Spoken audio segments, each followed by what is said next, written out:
Welcome back, folks. It's Monday, March 4th, 2024. Born on this date in 1913, Rosa Parks of Tuskegee. Now, today we have a gasoline spill, a taste of college football recruiting, an obit from the hunting and fishing world, and then we'll speak with reporter Tricia Powell Crane of AL.com and the Alabama Education Lab. Now, she's going to help us better understand the school choice bill that's been rattling around in the state legislature. My name's Ike Morgan, and we are down in Alabama.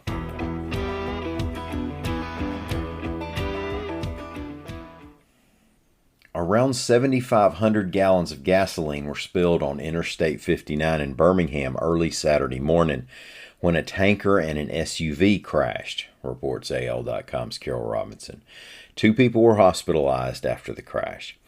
Agencies worked the scene for hours, and part of the interstate was shut down. The spill happened on the northbound side at the 4th Avenue exit near Roebuck. I was on location most recently early Sunday morning and report that you could still smell gasoline pretty strongly from the number 5 tee box at Roebuck Golf Course. Black Warrior Riverkeeper was tracking contamination of nearby Village Creek. Now, there was plenty of gas spilled, enough to put a sheen on parts of the creek and kill a yet undetermined number of fish.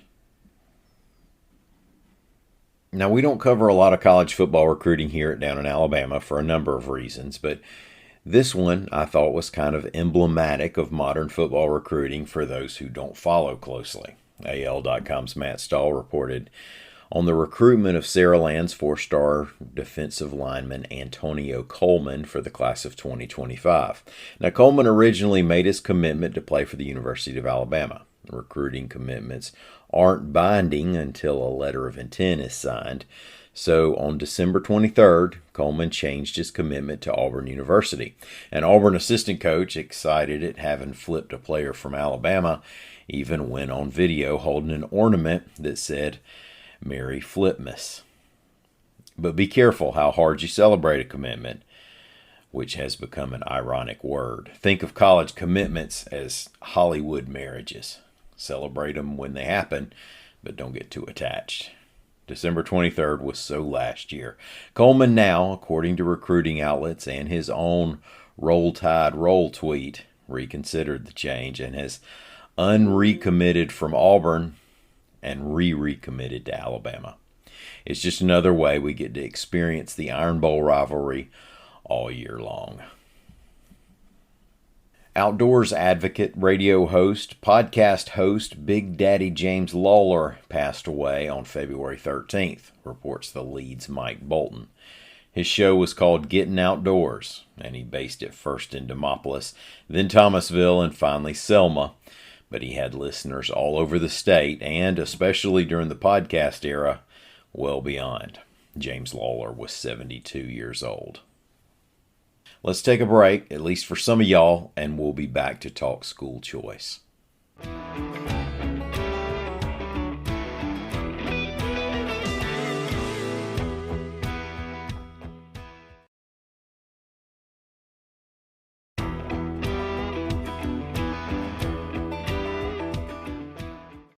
We're going to welcome Tricia Powell Crane to this program. Now, she's the senior education reporter for the Alabama Education Lab.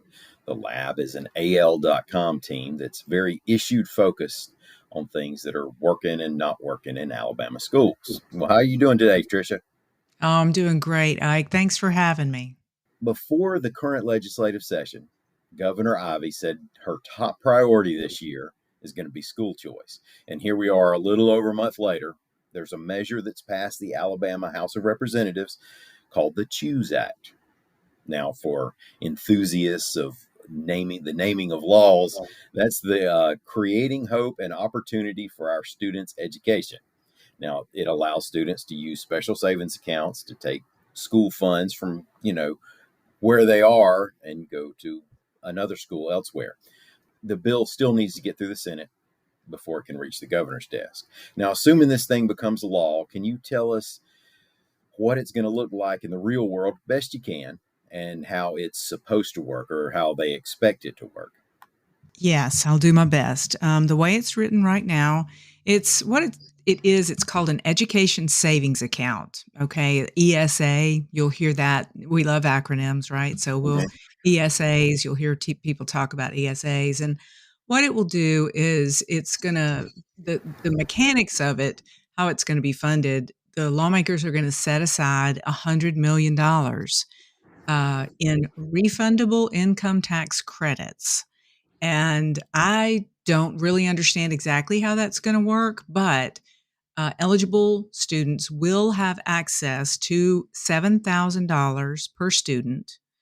And they can use that to pay for private school tuition, extracurricular activities like art, books, things that the law specifically lays out as eligible. You'll have $7,000 basically in the bank. It's almost like a purchase order where you'll go and let's say you're going to buy a computer from someone who has agreed to participate with the Choose Act program, and you're going to spend $1,000 on a computer. You'll No. get the computer, and then they'll bill the Alabama Department of Revenue for that computer. $7,000 is like an estimate of what is being spent on them in the public school, right?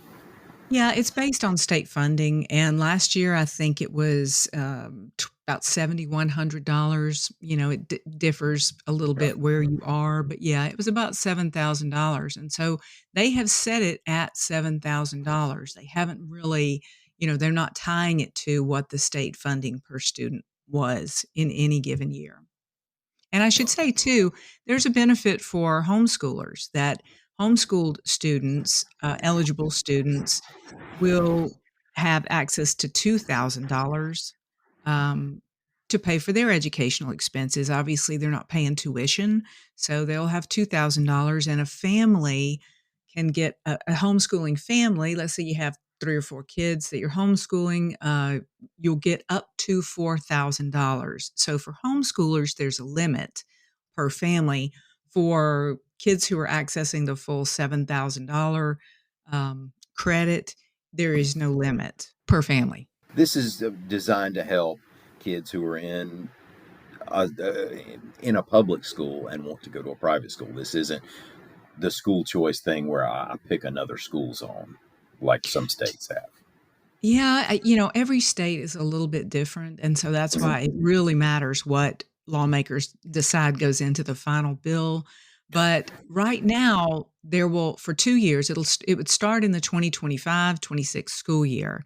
So right now, the way it would work is for the first 2 years, there would be an income eligibility test for the child's family, and a child's family could make no more than 300% of the federal poverty level.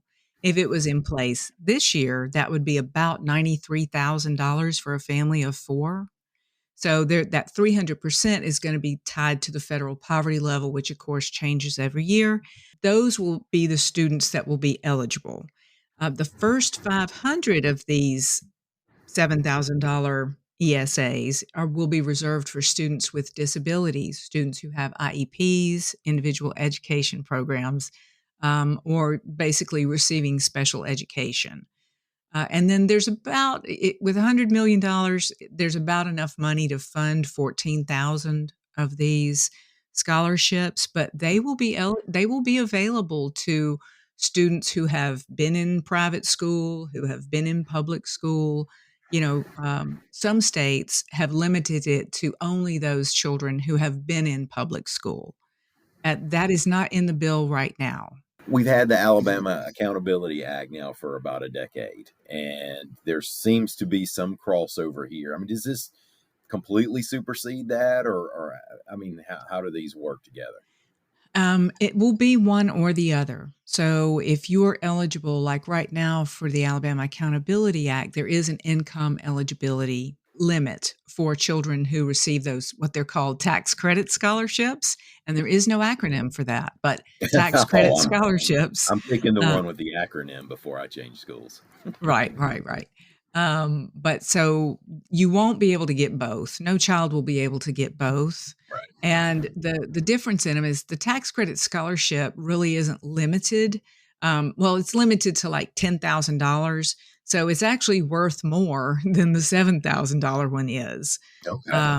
So I think, Well, parents, but I also say only about 4,000 kids use those tax credit scholarships. I don't think it's taken off the way the initial, planners had designed it to. and also the Warriors probably didn't have as much to as they could have. And speaking of now, the school choice. So there's a debate here. What are the opponents saying about this Choose Act?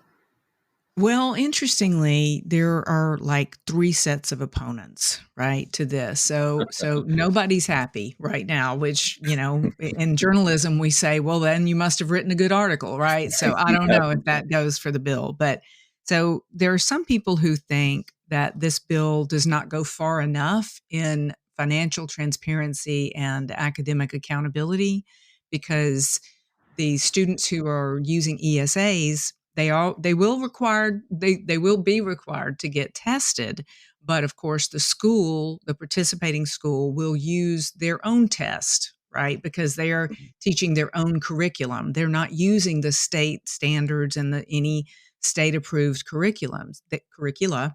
They're only, they're using a test that matches what they're teaching. And some folks here think that's not apples to apples. They want to be able to compare how kids are doing with the ESAs to how kids are doing in the public schools. So far, the requirement is staying, yes, there will be a test, but there will be, schools can use their own test.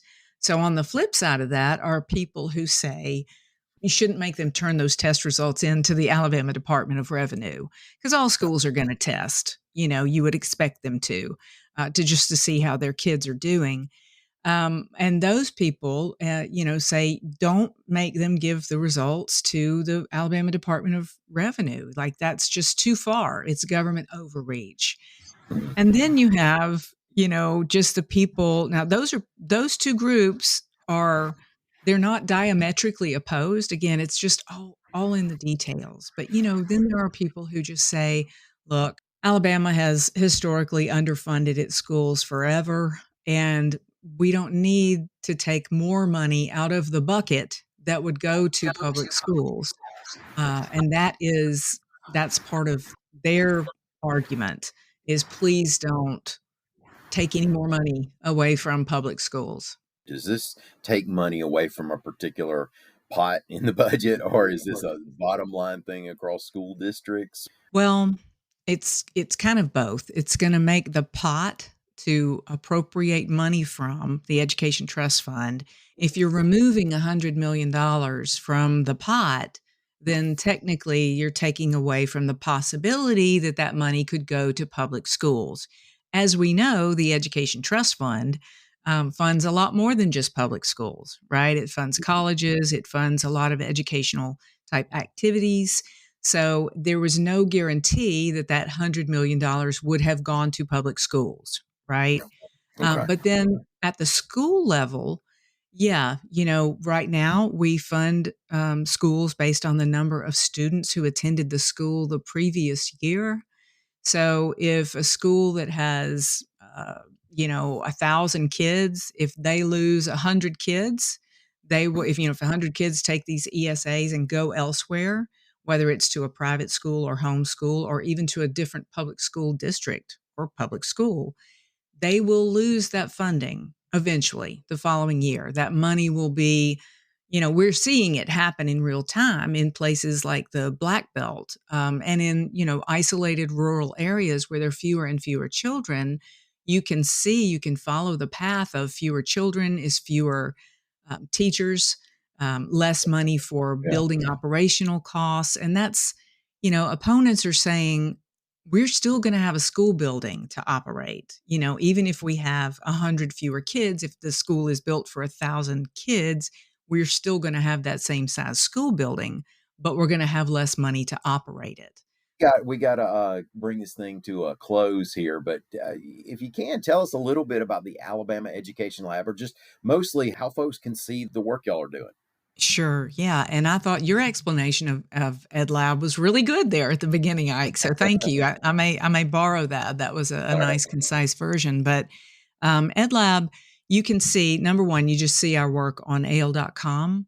That's where we house all of our work. None of it is behind a paywall. So you're able to, access all of our articles. Um, Basically, what we had hoped to do and I think we're accomplishing is looking at chronic problems in schools, trying to figure out how are we addressing those problems, who's being successful. We do the daily news too. We do the, cover of the legislature, but the projects that we get to take on are really, I have to say fun, because what it means is you go find a school or a teacher or a district that's doing it right, that's having a lot of success, sort of unexpected success, and you go and dig in. Solutions journalism, right? So you Right, go, you right. dig in, you investigate it deeply, you try to really get at the heart of, where were your pain points, and what can other people learn from your journey, sort of thing. And those are my favorite stories. So All right. Well, thank you, Tricia. Again, we sure appreciate it. We come away from this a little bit smarter. thanks for having me. Y'all check out Alabama school stories and projects at al.com/education lab. You can also sign up for the State of Education newsletter through the menu on our homepage. Thanks for joining us this Monday morning. We'll be back for Tuesday morning too. In between, y'all are always welcome to come by and see us anytime you want to on the internet at al.com.